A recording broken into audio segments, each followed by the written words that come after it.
자, 오늘 우리 말씀에 우리가 결혼에 대해서 세 번째 우리가 시간을 세 번째 강의를 지금 말씀을 전거합니다. 우리가 이제 사람이 사는 목적이 무엇인가? 웨스트민스터 소요리 문답 1문에 인간이 사는 목적이 무엇인가? 그 첫 번째가 하나님을 영화롭게 하는 것. 또 두 번째가 사람이 사는 목적이 영원토록 그를 즐거워하는 것. 이게 사람이 사는 목적이라 그랬어요. 그래서 우리가 이 결혼에 대한 이해, 많은 것들이 있겠지만은 제가 이제 3시간에 걸쳐서 3조에 걸쳐서 계속해서 이 부분을 말씀하지만은 우리는 신앙생활의 가장 중요한 핵심적인 게 우리가 교회에 웨스트민스터 소요리 문답 또 대요리 문답이 있는데 여기에 우리 신앙인들이 어떻게 살아야 될 것인가 하는 규정과 규칙을 이제 우리가 교회의 법으로 이제 정관으로 정해 놓은 거예요. 그 일문이 뭐냐? 사람이 사는 목적. 사람이 사는 목적, 왜 사느냐는 목적이죠. 이게 1문에 이제 웨스트민스터 소요리 문답 1문에 사람이 사는 목적이 여기에 기록되어 있어요. 첫 번째는 사람이 사는 목적은 하나님을 영화롭게 하는 거. 하나님을 영화롭게 하는 거. 그래서 고린도전서 10장 31절에 보면은 이런 말씀이 있죠. 그런즉 너희가 먹든지 마시든지 무엇을 하든지 다 하나님의 영광을 위하여 하라. 그죠? 우리는 어떤 일에도 주님의 이름을 내세우는 일에 우리가 판단하고 행동하고 결정하라는 거예요. 그래서 우리가 사람이 살아가면서 부부 간에도 또 우리의 사회생활 모든 것에도 정말 우리 하나님을 영화롭게 하는데 또 우리가 예수 믿는 하나님 자녀들은 우리는 요거도 먹을 수 있지만은 우리를 통해서 예수님이 요거도 먹지 않도록 예수님의 영광을 가리지 않도록 우리는 항상 우리의 삶의 기준이 주님의 이름을 드러내는데 우리가 항상 판단하고 생각해야 된다는 거죠.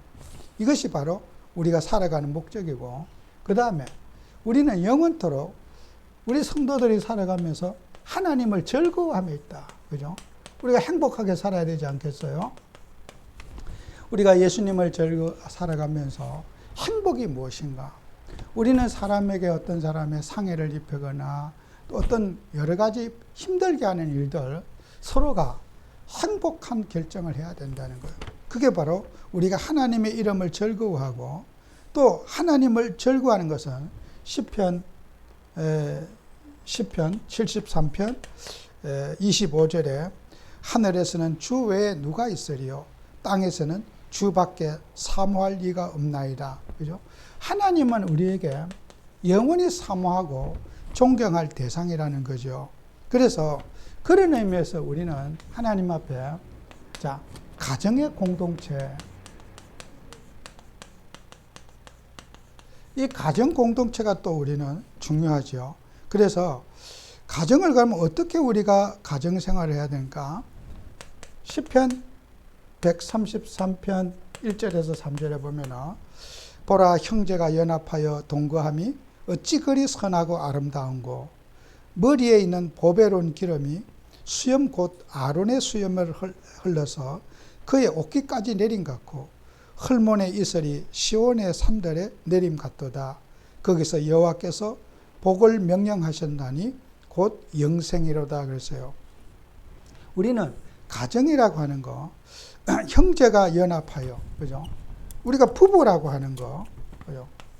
하나님께서 맺어준 부부라고 하는 공동체 그것은 하나님이 가장 기뻐하는 거 너무 아름답게 하나님이 보신다는 거잖아요. 머리에는 기름이 있고 그것은 우리는 부부가 서로 화목해야 된다는 거예요. 우리가 살다 보면 인격적인 여러 가지 대립이 있을 수 있잖아요. 또 수염이 있다. 그죠? 그에게는 수염이라고 하는 것은 우리가 세상에 그 만화라든지 영화를 보면은 이렇게 범죄자들이 이렇게 돼. 수염을 이렇게 기른 배역들은 다 어떻게 해요? 인자한 모습, 또 너그러운 모습. 그런 모습을 상징해서 어린아이가 그림을 그릴 때 수염을 길게 그린 할아버지의 모습을 그리게 되면은 그건 할아버지의 좋은 이미지. 그것 때문에 수염을 그리잖아요. 그거 우리는 사람들의 가정에 서로 인자를 베풀고 또 서로 배려하는 그것이 바로 가정이라는 것이고, 또 헐몬의 이슬 같다고 하는 말은 뭐예요? 이 헐몬의 이슬, 이스라엘은 이 사막 지방에 비가 오지 않아요. 그런데 비가 오지 않는데 아침에 이슬이 내리면은, 밤에 이슬이 내리면 일몰 이후에 그 이슬을 그 식물들이 빨아먹고 살아가게 되는 거예요. 그래서 밤이 지나고 나면 어떻게 해요? 모든 만물들이 새롭게 성장하고 활력을 불어넣고 살아가게 되고, 생명이 이 이슬 때문에 생명이 유지가 되는 거란 말이에요. 비가 오지 않는 사막에 어떻게 식물이 살고 동물들이 살 수 있어요? 이 이슬 때문에 사는 거예요. 물이 없다면은 생명체가 살 수가 없잖아요. 근데 밤마다 내리는 그 이슬을 먹고 그 생명들이 유지하고 보존하고 번식하고 살아가는 것이 바로 이슬. 이 결혼이라고 하는 것은, 부부가 하나님 맺어진 것은 바로 이렇게 가정이라고 하는 것이 하나님 보실 때 아름다운 생명을 유지하는 공동체가 되었다. 또 그 생명이 생명을 낳아서 생명을 번식하는 장소, 그것이 바로 가정이라고 하는 거겠죠. 그 다음에 에베소서 5장 30절 33절에 보면은 우리는 그의 몸의 지체임이라. 그러므로 사람이 부모를 떠나 그 아내와 합하여 그들이 한 육체가 될지라. 이 비밀이 커도다. 나는 그리스도와 교회에 대하여 말하노라. 그러나 너희도 각각 자기의 아내 사랑하기를 자신과 같이 하고 아내도 자기 남편을 존경하라 그랬어요.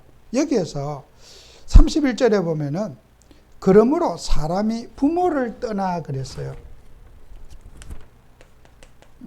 부모를 떠나.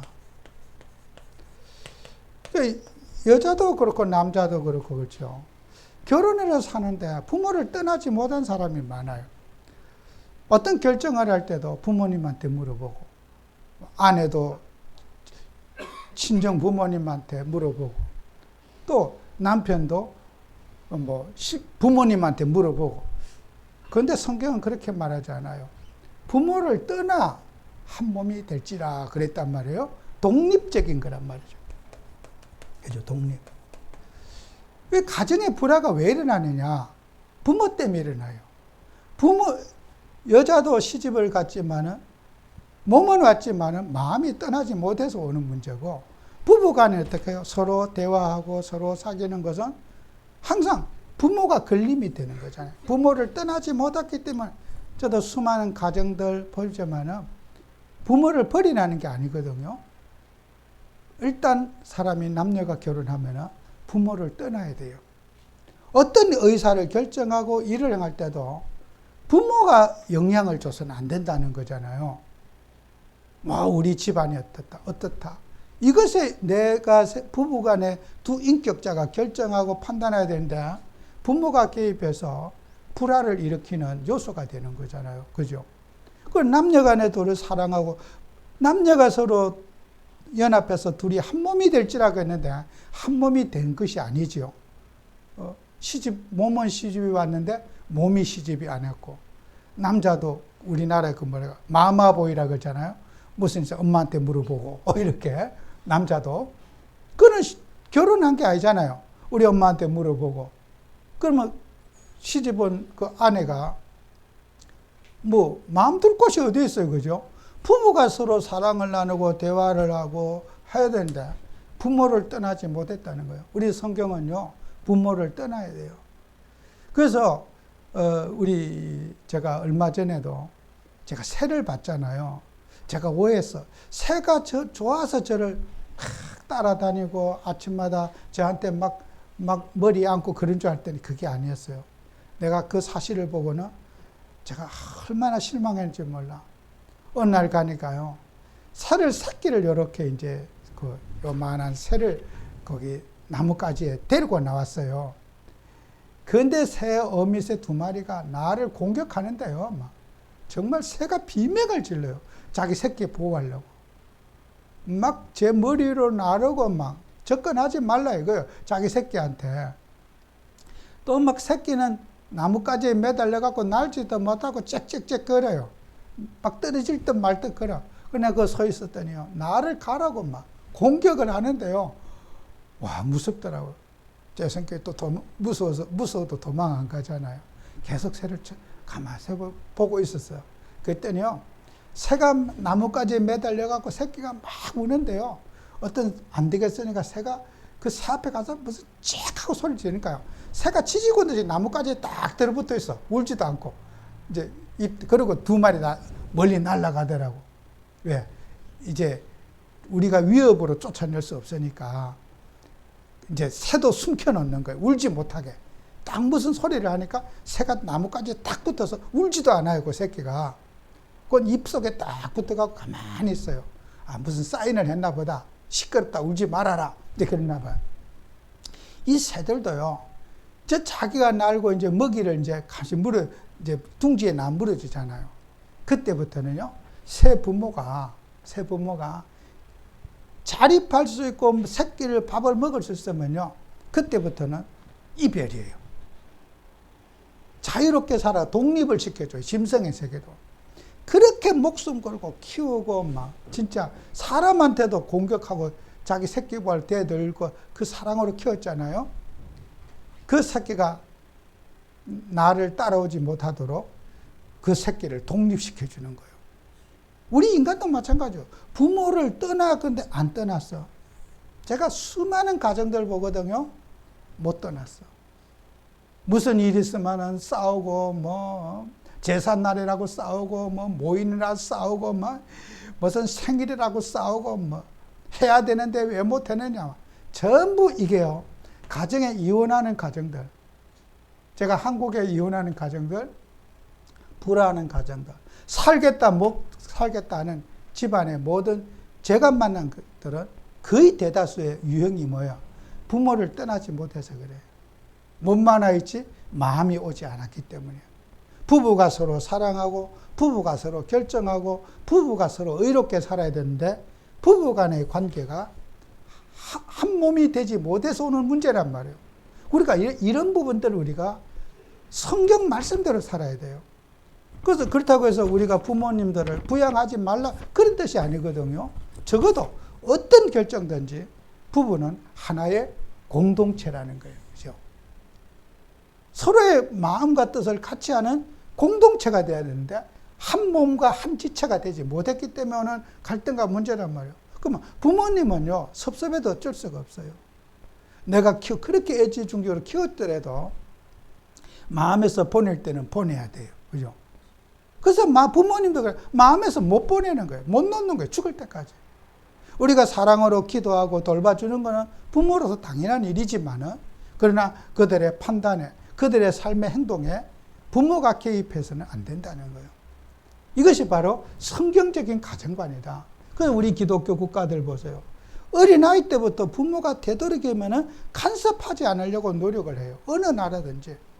스스로 독립시키고 스스로 판단하고 할 수 있도록 이 자립을 가르쳐 주는 것이 선진국 사람들이 가지고 있는 가치관이란 말이에요. 이것이 바로 성경에서는 가정공동체. 꼭 우리는 기억해서 우리 자녀들에게 어떤 짐이 되지 않도록, 그죠? 우리 자녀들이 무슨 직장을, 저희 집 주변에도 그런 사람이 있어요. 자식이 직장 가서 돈 벌으면요, 싹 다 뺏어 써버려요. 그런 부모가 있어요. 아예 자식은 완전 빈털털이야. 어떻게 그럴 수가 있어요, 그죠? 그는 강도지요.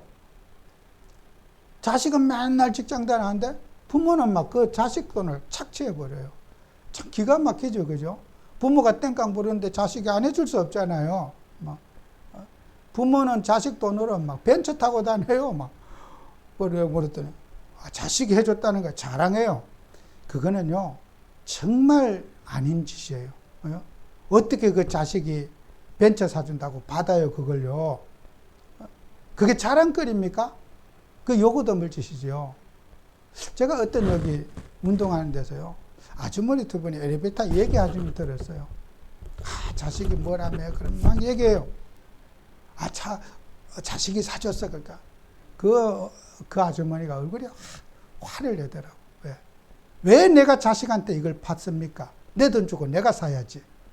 그 친구 같은 아주머니끼리 막 쏴붙이며 얘기하더라고. 그런 말이 어디 있습니까? 내가 왜 자식에게 자동차를 받습니까? 내가 해주면 해줬지.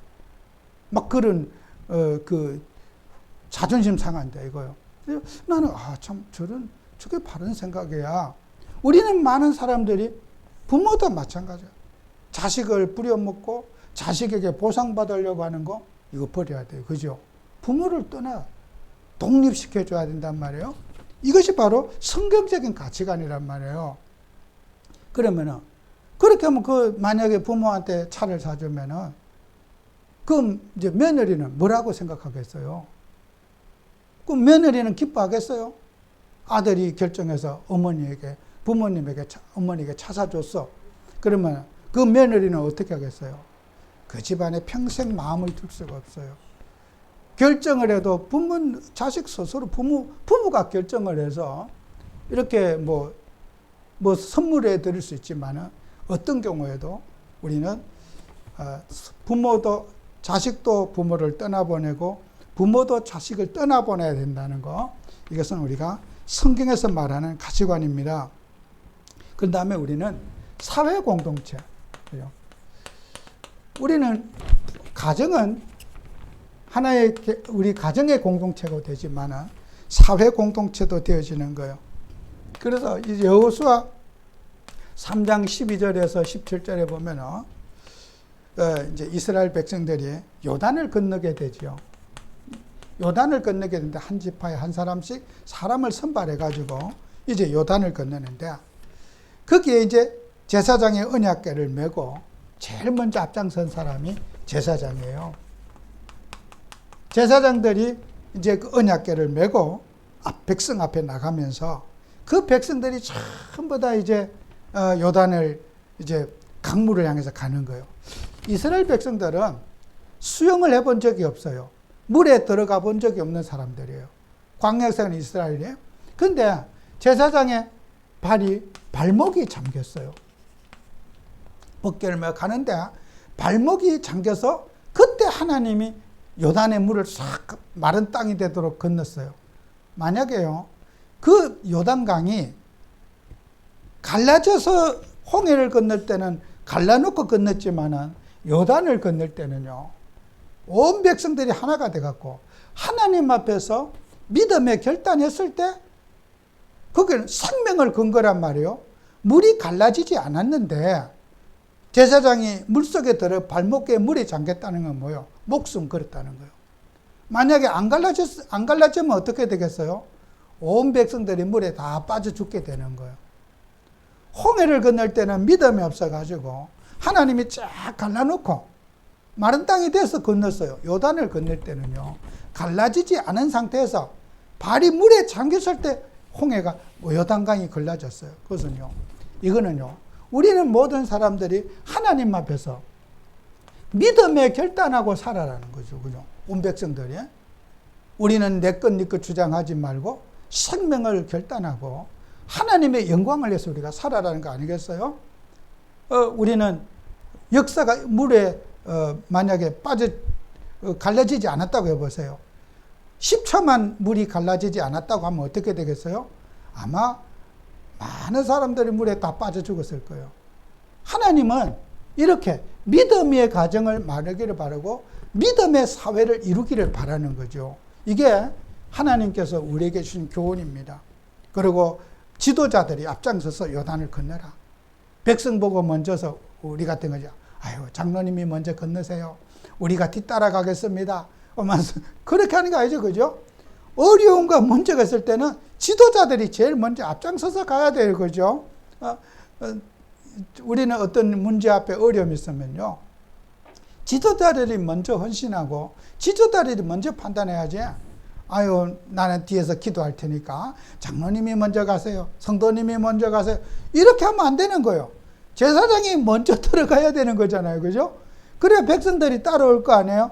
우리는 항상 영적 지도자이기 때문에 우리가 먼저 설선서범하고 우리가 먼저 본을 보여야지 그 어려운 일을 피해 나가지 말라. 이게 바로 사회 공동체를 이루는, 여러분은 영적 지도자입니까? 우리가 모범이 돼야 되는 거죠. 이게 여러분, 우리는 다 제사장으로 하나님 불렀어요. 언약의 말씀 법궤를 딱 메고 우리가 요단에 먼저 들어가야 됩니다. 그럴 때 우리 때문에 자녀들이 살고 손주들이 살고 가정이 살아나는 거 아니겠어요? 우리가 모범이 되지 않고 밑에 사람 보고 잘하라 그러면 안 되잖아요. 세상 사람 아무리 잘못해도 우리가 하나님 앞에 바르게 살고 이 사회에 덕을 끼치고 교회에 덕을 끼치는 그런 우리가 모범의 삶을 살자. 그죠? 이게 우리가 요단이 주는 우리의 교훈이에요. 그래서 우리는 지도자들은 어떤 문제가 오거나 힘이 들어도, 가정의 문제가 와도, 이것은 내가 이런 부분을 노력하지 못하니까 내 책임으로 돌려야지. 자식들이 원망하고 탓해도 내 책임으로 돌려야 돼요. 그죠? 어떤 문제가 사건 생기면, 내가 영적으로 잘 섬겼었는데 내가 이것을 못해서 오는 문제지, 그 어떤 문제를 가지고 남 탓하거나 남에게 어떤 그 책임을 돌린다면 그건 안 되는 거예요. 그죠? 우리 손주들이, 자녀들이 좀 어려움이 있다 그러면, 내가 기도를 잘 못해서 그렇지, 내가 좀 더 정말 우리가 예를 들어서 하나님의 뜻이요 이렇게 말해도 내 속으로는 내가 좀 더 기도와 영적 생활하면서 우리 가정을 위해서 내가 헌신하고 내가 좀 더 수고해야 되겠다고 하는 영적 지도자의 자세를 가져야 된다는 거죠. 우리는 문제 앞에 피하지 말고 그 짐을 솔선수범해서 받아들이는 그런 사회 공동체고, 대통령 책임이야, 또 어떤 나라에 누가 잘못해서 우리가 그런 비판하는 것이 아니라, 내가 이 나라를 위해서 기도해야 되겠구나. 대통령의 잘못이 아니라 내가 이 나라를 위해서 기도해야 될 것이고 우리 사회를 놓고 기도해야 될 것이라는, 여러분은 그런 영적인 지도자로서의 생각과 가치관을 분명히 우리가 가져야 될 겁니다. 그 다음에 여호수아 6장 12절에서 16절에도 똑같은 그런 말씀이 있잖아요. 여리고를 점령할 때도 똑같은 일이잖아요. 우리가 너무나 잘 아는 거잖아요.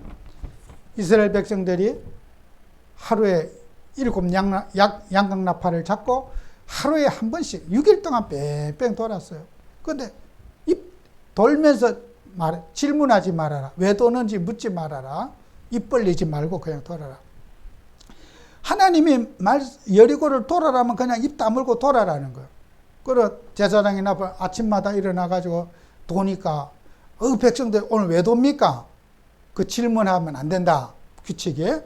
그냥 무조건 돌아라면 돌아라. 아마 우리 궁금하지 않겠어요? 우리 오늘 왜 돌지요? 우리 뭐 때문에 우리가 아침에 식전부터 이 성을 빙빙 돌지요? 그래, 질문하지 말라. 얼마나 궁금했겠습니까? 그리고 마지막 날, 7째 날에는 7번을 돌아라. 7번을 돌고 마지막에는 외치라고 할 때 외치라. 그래갖고 여리고 성이 오르락 무너지게 됐어요.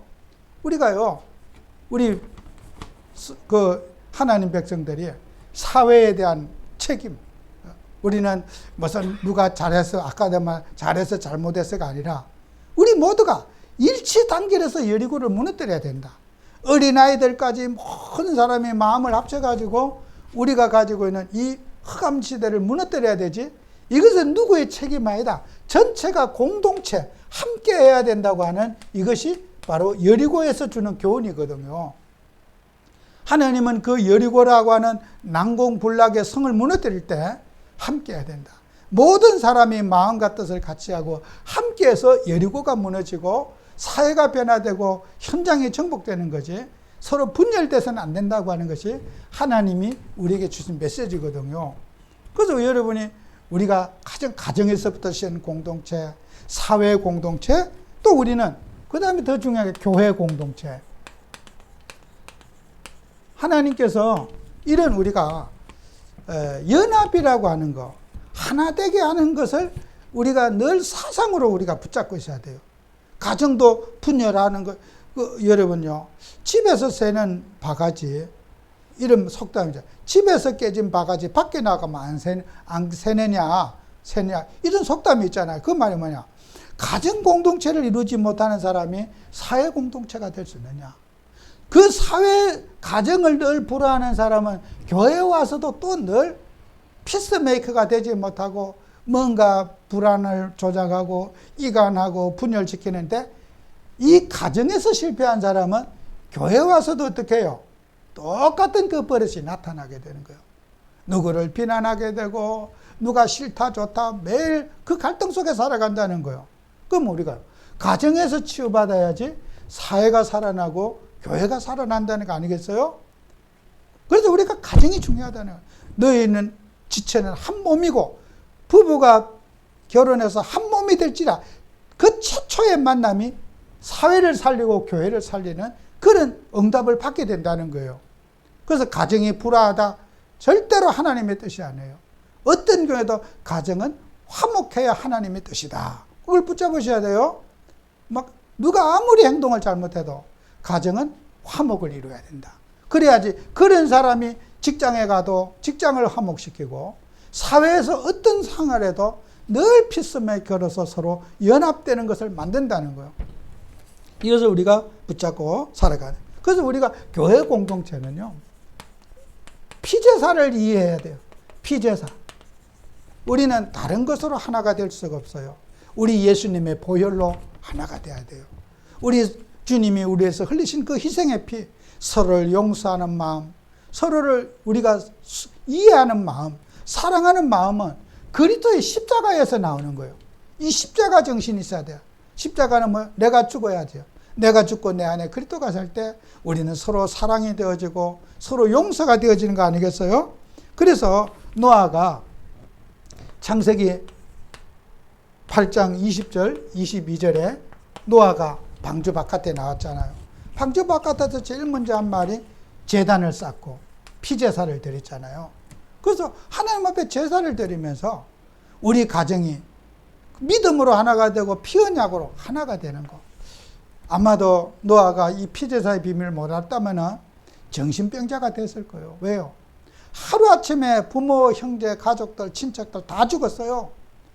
그 참혹한 인간의 상처를 구원받아서 행복하겠습니까? 나만 살아남았다고 해 아래 있는 모든 사람이 다 죽었는데 기뻤겠습니까? 안 기뻤을 거예요. 그 상처받은 마음 뭐예요?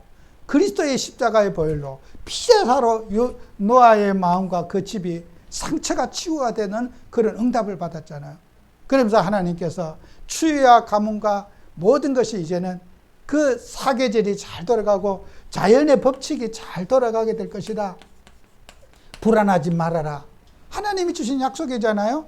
다시는 이런 홍수가 나서 재앙이 나지 않을 것이니까 염려하지 말아라. 하나님의 위로를 하나님이 통해 이 피제사를 통해 해주시지 않습니까? 그 우리가 하나님 믿으면서도요, 이 언약을 다 가슴속에 붙잡아야 돼요. 우리는 피제사를 피 발라야 돼요. 다 용서하고 사랑하고 허물을 덮어주는 그런 우리가 교회 공동체가 되도록 하자. 그래서 우리가 마지막으로 우리가 경계해요. 여러분, 할례 언약을 찾아요. 구약에서는 할례고 신약에서는 세례예요. 똑같은 의미죠. 이 할례는 자른다, 자른다, 이런 그런 의미에서 우리가 생식기 끝을 잘라서 우리가 그 피를 흘림으로써 우리가 내가 인생이 갈라디아 2장 20절을 말해요. 내가 죽고 내 안에 그리스도가 나. 우리 예수님도 요단강에 가서 세례 요한에게 세례를 탁 받을 때 성령이 비둘같이 임하면서 성령의 세례를 암시하고 예수님 세례 받을 때 그 뭐예요? 물속에 사람이 들어가면 죽잖아요. 물속에 물고기도 아닌데 물속에 사람이 들어가면 숨을 못 쉬어서 죽어요.